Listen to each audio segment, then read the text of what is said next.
everybody, I'm Kay. Welcome to Bede Sisters. I am so glad you're here. It is a beautiful sunny day here in South Carolina. It has been very rainy lately, so we're very happy to have some sunshine today. I gave pretty much all of the plants outside a dose of Miracle-Gro this morning, so I am fingers crossed that things will be looking very, very lush and healthy over the next few days. I think we're actually supposed to get more rain coming up pretty soon. I'm not complaining. It saves me having to go and water all of the plants, and we've put in a lot of new plants this year. I think I've mentioned before, we've done plants around our pool. We've added some to our butterfly garden. There's a flower bed that is just behind you. You're next to a window, and right outside that window, it's a flower bed that's kind of been languishing for a few years now. And we bought a ton of stuff to add to that. Perennials, so hopefully it will be a nice foundation for the future. I'm hoping that those plants do well. They're looking great for now, but they've only been in the ground about a week. So yeah, hopefully that will go well. I had a really good time at the Birchwood Fiber Festival. I don't think I took any pictures, maybe one, but I had a really good weekend, and I saw, I think, one person that I had met before. Amazing that there were just a completely different group of people from other events that I've done. So it was really fun to meet a lot of new people, but it was kind of odd because at most events I see people I know. And this time the only one I saw was Dana. Hi, Dana. If you remember Dana of Unwind, she's still Unwind Originals, but she's not dyeing yarn anymore. And she used to organize the Into the Wool Festival in Tennessee. So Dana and her family stopped by actually close to when we were closing, and her husband helped my husband load our stuff up. So it was really good to see her and get to visit with her for a bit. But yeah, kind of odd that I just didn't see people I knew there, but it was very, very nice. And I got to meet some new people and somebody who recognized me from YouTube. Hi, Candace. Thank you so much for saying hello. It really made my day. So that said, we got home late on Sunday night, what would that have been, the 4th maybe, or 3rd? Maybe it's the 3rd, late on May 3rd, whatever the Sunday was. And I had thought, I'm going to be really tired on Monday. I've got to do laundry, all that kind of stuff, and I'll record on Tuesday. Phone started ringing Tuesday morning. My husband called. We got a text from our church about one event, and then I got calls from my husband. 3 people we know died on Monday. Nobody that we were particularly, like close family, not close friends, but people that we knew. One had been a friend of my dad's for many years. He was an attorney. He had helped us with some things. He had helped my dad with some things. Very nice man, but he had not been in good health for quite a while. So while sad, it was not shocking. A second death that also occurred on Monday, similar kind of situation. It was an older man who had not been in good health for the last several years. So again, very sad, but not shocking. The third one was shocking. We redid our kitchen a few years ago, and we had a guy who lives not actually all that far from us, came in and he built the cabinets, and we got to obviously talk to him quite a bit. I knew him a little bit from a church where I used to play the piano. And we even had dinner with him and with his family and talked to his wife. I had met her before, but again, didn't know her all that well. But we met his wife and children. His wife died suddenly on Monday. She was just on the phone with her mom, walking around her yard, and stopped talking.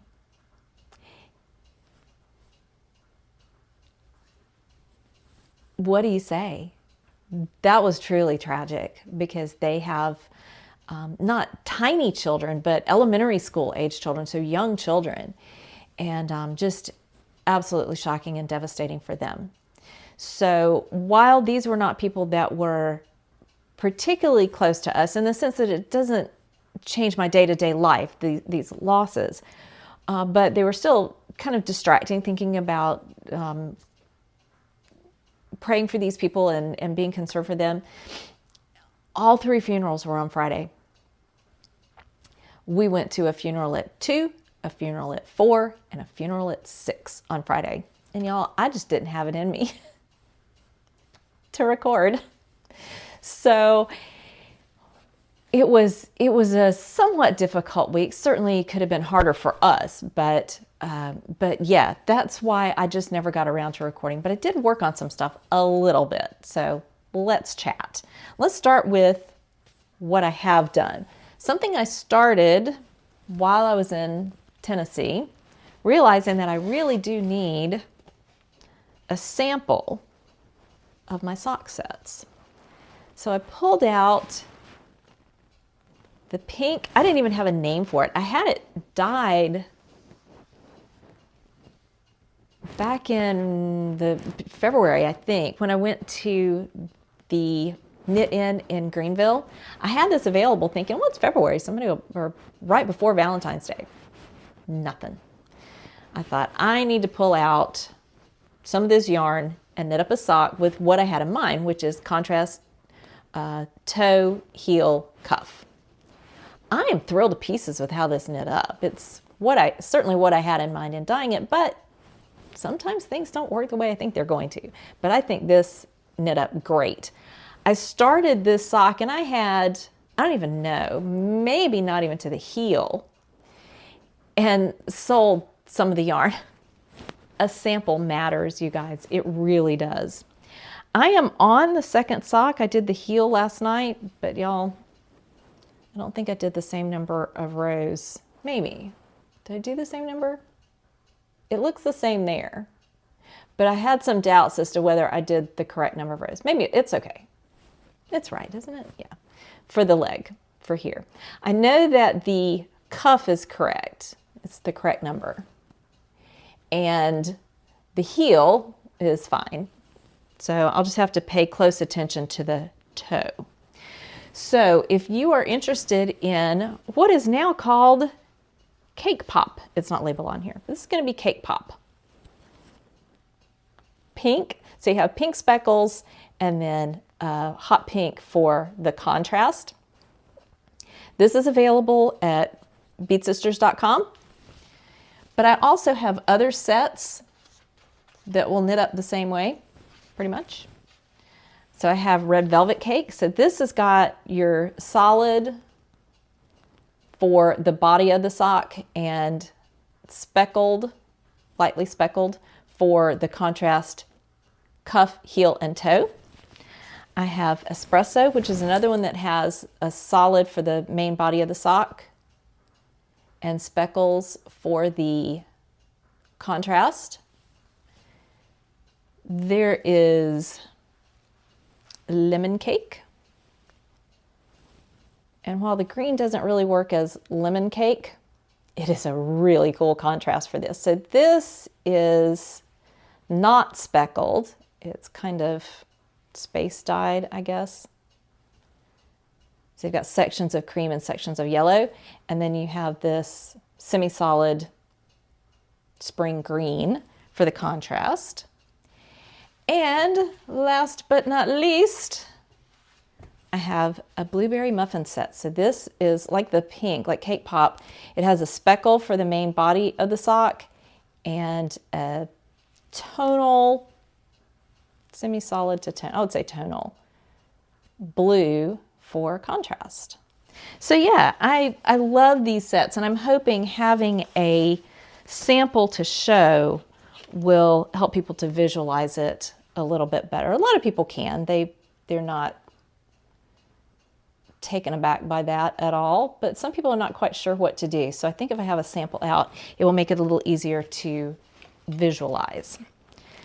So on to the only other thing I've done any significant work on. I worked a little bit on the 24 birds shawl, but I'm not finished. I'm just about through clue 4, and there's 2 more clues, so we'll see. I certainly intend to finish it. I love it, but it does require some concentration, and I just didn't trust myself over the past week to be able to do that. But something that doesn't take a lot of concentration is this. This is the Zigzag Zen blanket by Ani Juti. Again, I'm so sorry if I'm saying her name wrong. So you can see it starts down here with this square. So you do this one and this one, they're the same size. And then the next two, you pick up around the side. So this one and this one are the same size. So that's blocks 3 and 4. And now I'm on blocks 7 and 8. So I've done 7 and I'm on 8. You know how I wasn't quite sure if I had gotten the correct number of rounds for the leg of the sock? I know for a fact I didn't get the correct number of rows for this stripe of yellow. It's supposed to have 16. So I should be able to count the ridges like 8. There's only 7. So that means I only did 14 instead of 16. What I did when I needed to pick up stitches, I just picked up an extra stitch. It's kind of, if I can find where it is it there? It must be there, over here.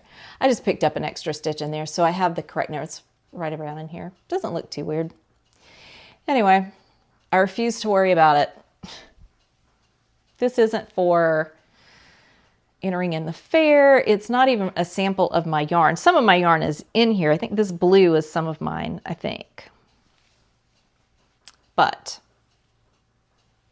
here we go. And I really do like it. I love striping it with the cream. That just kind of gives your eye a place to rest, which I really, really like. But you could absolutely do this with any hodgepodge of leftovers you want. This is in worsted, but you could make adjustments if you wanted to start tiny and just keep going, because what you do once you get to blocks 3 and 4, you just repeat the instructions for 3 and 4 for subsequent blocks. So you could start small with fingering weight and just do little blocks and build onto that. You could hold fingering weight double, but as long as you adjust your needle size to your yarn, you could make this out of any weight. But I'm loving it. I think I'm really going to like it. Now, there's a ton of ends that will need to be dealt with, but I happen to not dislike weaving ends. It's just going to take a while. I'll just sit down with a audio book or a TV show and work on weaving ends. I don't really mind that all that much. How about you? How do you feel about weaving ends? Okay, so that's the knitting. I haven't done sewing other than some sewing for Bede Sisters. I've got some stuff done, but it's not listed. So I did some of the bee fabric, and that actually did fairly well at the show in Tennessee. I sold a few of those. They're really cute, but I still have some. Hopefully I can get that listed in the not too distant future. But yeah, other than that, it's been a lot of gardening and that kind of stuff lately. We're also preparing for our trip to Scotland, which brings me to the books that I have here. I want to say thank you to Christy for sending this gorgeous book, The West Highland Way. This is Kate Davies. And it says, Kate Davies and Tom Barr live by Scotland's best loved long-distance walking route, the West Highland Way. And so these are patterns that reflect those places. So she talks about different areas in Scotland. And then patterns that are reminiscent of those. I don't know that I'm going to try to pronounce very much of this. Maybe I'll learn while I'm there. I have been to Scotland before, but it was 17 years ago and it was just Edinburgh. This is the Highlands. Look at this. I am really looking forward to going to Inverness on this trip. So help me decide, what am I going to work on? I normally take a sock project on little bamboo 9-inch circs. They're not my favorite needles. I don't dislike them, but they're not my absolute favorites. But I've never had a problem on a flight with those because they're like little toothpicks, so I never get in trouble with those. But if you have another suggestion that would be reminiscent of some of the Scottish stuff, I need to study some of these patterns in the next few days because we're leaving in a week, you guys. Literally a week from today. But yeah, I'm really looking forward to having this with me. I'm taking it on the trip. So Christy, thank you so much. I wanted to let you know, I've told her, but I'll tell the rest of you, if you send something to my post office box, I can actually put my post office box down if you need to send me anything. I am the worst at remembering to check my post office box. So that was sitting in my post office box for at least a couple of weeks. I'm so sorry. So yeah, if something is sent and I don't see anything for a while, it may be because I just haven't made a trip to the post office to pick it up. Well, on to reading things related to my trip. Here's another one about the life of John Knox. He was a Protestant reformer in the 1500s. He was from Scotland. He ended up exiled in Europe for a while. He was in Switzerland and I think France for part of his years of preaching, but eventually was able to go back to Scotland. He preached in Edinburgh at St. Giles Cathedral, I think it is, for quite a few years, and then ended up in St. Andrews later on. But yeah, it's been really interesting reading about his life, and I'm hoping that we will be able to see St. Giles while we're in Edinburgh. It's going to be fairly close to where we are. So regardless of your feelings about what he taught, the man had a fascinating life. So, Life of John Knox. It's not very long, and I'm almost done. I'll move my marker. So I've got this much to go. I'm almost done. The other thing that I had started reading a little bit and then set it aside, but it's The Lost Flock by Jane Cooper. And this is the one about her absolute passion for rare breeds, and particularly Boré sheep in Scotland. And she now has a flock of Boré sheep. So really interesting. And she spent some time talking about Viking era wool production and the uses of different types of wool and processes based on what you need to make. So this is not in itself surprising. If you're a knitter, you know that you want different qualities in a sock and a sweater and a hat. They're just different things that you want based on your purpose. One of the discussions that I found really interesting was of the sails, wool sails for sea travel.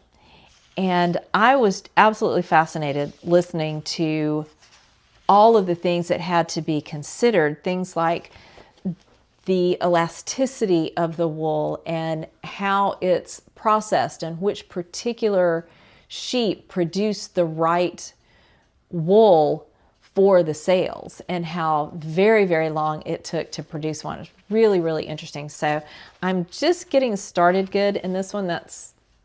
I've read this much, so I've got this much to go. Come on, you can focus, please.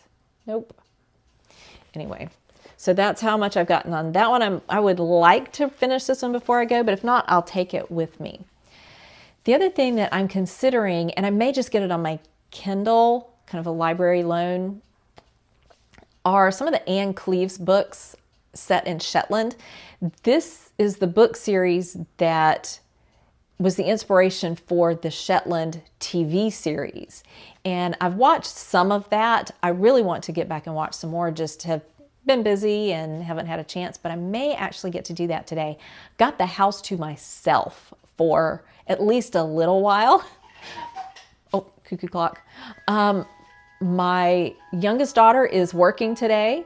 Her brother and his wife, though they don't live in our house, they do live next door. So when they're home, they're in and out, which I love. But they are going away for the weekend. And my husband's working today, so it's just me and the dog and the cat, who occasionally sneaks past me to come in.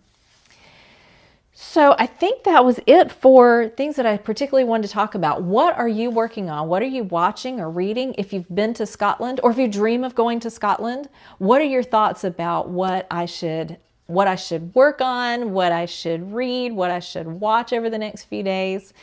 And also, I'm going to be preparing to pack, hopefully pack really light for this trip. It will be chilly and rainy, so I have to keep that in mind. But if you're interested in what I pack and how I pack for international travel for a little over a week, I will be glad to share that with you. So please let me know if you are interested in that. I would be happy to produce a video of packing for this trip and what it takes for a knitter to pack her stuff and prepare for an international trip. Well, everyone, I hope that you are well, and I wish you all the best, and I will see you again soon.